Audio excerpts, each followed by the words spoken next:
You're standing at a moment that feels far more decisive than it actually is. The screen is flashing red, the price has dropped sharply, and what once felt like conviction is now being challenged by a simple number.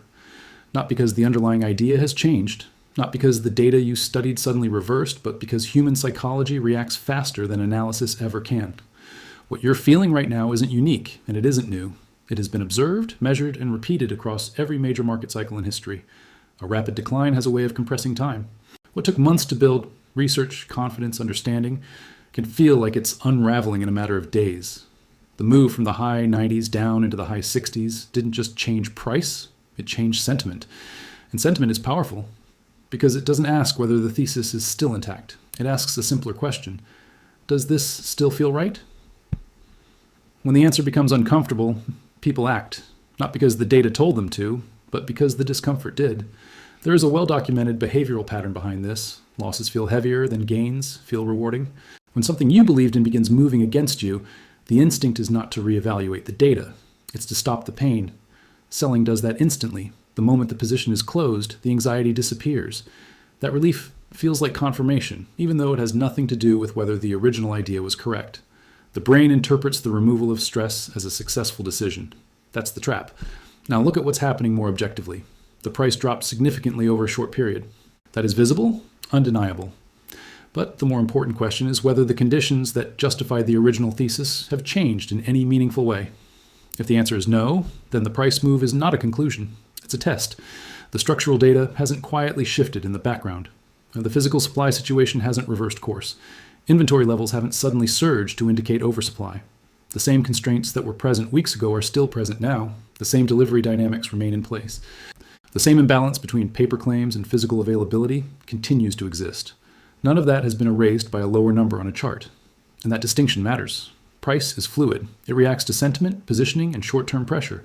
Structure is slower. It reflects actual supply, actual demand, and real-world constraints. When the two diverge, it creates confusion. Most people default to trusting price because it's immediate and visible. But price can move independently of structure for extended periods, especially in markets where leverage and derivatives play a large role. When people begin selling during a decline, it reinforces the move. The act of selling pushes the price lower, which creates more fear, which leads to more selling. It becomes a feedback loop. The price movement starts to validate the emotion that caused it in the first place. That's why sharp corrections feel so convincing. They create their own evidence. But evidence needs context. If a market were truly collapsing due to oversupply or disappearing demand, you would expect to see that reflected in the underlying data. Inventories would rise, physical availability would increase, delivery pressure would ease. Those are the signals of a genuine breakdown. Without them, a price decline is just that, a decline, not necessarily a change in reality. Another layer to this is how different participants behave. Retail investors often react quickly to price changes because they experience the emotional side of volatility more directly. Larger, more systematic players tend to operate differently. They observe, wait, and act based on conditions rather than feelings.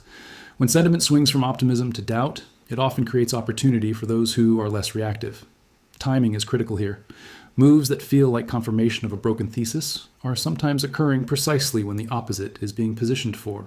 That doesn't mean every decline is an opportunity, but it does mean that price alone cannot be the deciding factor. The context around the move matters just as much, if not more. There's also the relationship between different assets to consider. When one asset weakens more than another within the same category, it doesn't always indicate weakness. Sometimes it reflects how that particular market responds to pressure. More leveraged markets tend to move more aggressively in both directions. That amplification can distort perception, making the decline look more significant than it actually is relative to the broader picture. This is where ratios come into play. They provide a way to compare relative value rather than absolute price. When a ratio moves to an extreme within a given cycle, it often signals imbalance. That imbalance doesn't resolve instantly, but it rarely persists indefinitely. The resolution usually involves a reversion toward more typical relationships, though the path there can be volatile. Now consider how people interpret these moves in real time. When prices are rising, confidence builds quickly. The narrative strengthens and participation increases. When prices fall, the narrative weakens just as quickly, even if the underlying conditions haven't changed. The same individuals who were convinced at higher levels begin to question everything at lower levels. It's not because they discovered new information, it's because the price moved. That's the core issue. Price becomes the lens through which everything else is interpreted. When it goes up, the thesis feels validated. When it goes down, the thesis feels broken. But that approach reverses the correct order of analysis. The thesis should determine how price is interpreted, not the other way around. If the original reasoning was based on structural factors, supply constraints, demand dynamics, delivery mechanisms, then those factors need to be reassessed directly. Has supply increased meaningfully? Has demand disappeared? Has the mechanism driving the imbalance been resolved? If not, then the thesis hasn't been invalidated. It's simply being challenged by price action. Challenges are part of every market cycle. No trend moves in a straight line. Corrections are not just inevitable, they are necessary. They test conviction, shake out weak positioning, and reset sentiment. Without them, trends become unstable and unsustainable. The difficulty is that corrections feel indistinguishable from reversals in the moment. This is where discipline becomes important. Acting purely on emotion leads to inconsistent decisions. Buying when things feel good and selling when they feel bad is a natural instinct, but it produces poor outcomes over time. The more effective approach is to anchor decisions in data and predefined reasoning. That doesn't eliminate risk, but it reduces the influence of short-term sentiment. It's also important to recognize the role of time.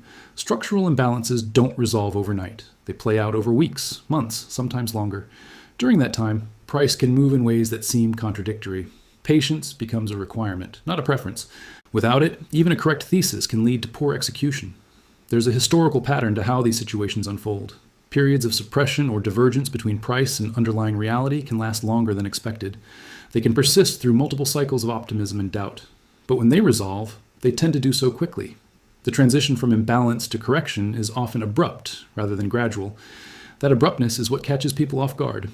After enduring volatility and uncertainty, many participants are positioned defensively or have exited entirely. When the move finally happens, they're no longer part of it. The opportunity existed during the period of doubt, not after the resolution. This doesn't mean that every thesis is correct or that every decline should be ignored. It means that decisions should be based on whether the underlying conditions have changed, not simply on how the price has moved. Separating those two things is difficult, but it's essential.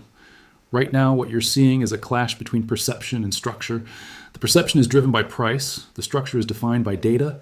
When those two align, decisions are easy. When they diverge, uncertainty increases. That uncertainty is where most mistakes are made. The people reacting to the current move are not doing anything unusual. They're responding in a way that is consistent with human behavior.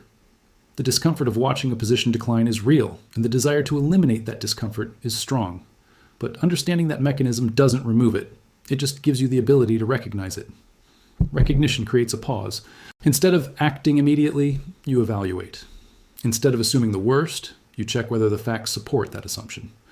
That pause is often the difference between reacting and responding. The market doesn't reward comfort. It rarely moves in a way that feels easy or obvious. The points of maximum opportunity are often the points of maximum doubt. Not blind fear, but doubt.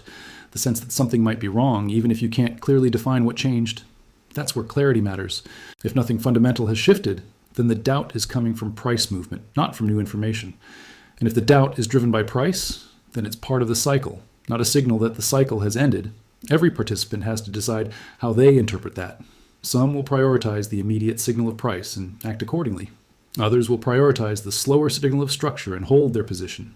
Neither approach is inherently right or wrong, but they lead to very different outcomes. The key is consistency. If your decisions are based on structure, then they need to remain based on structure even when price becomes uncomfortable. If they're based on price, then they need to follow price consistently, not selectively. Mixing the two leads to confusion and poor timing. At this moment, the environment is doing exactly what it tends to do during corrections. It's testing conviction, amplifying emotion, and creating divergence between what people feel and what the data shows. That doesn't guarantee any specific outcome, but it does define the nature of the situation. What happens next will depend on how that divergence resolves.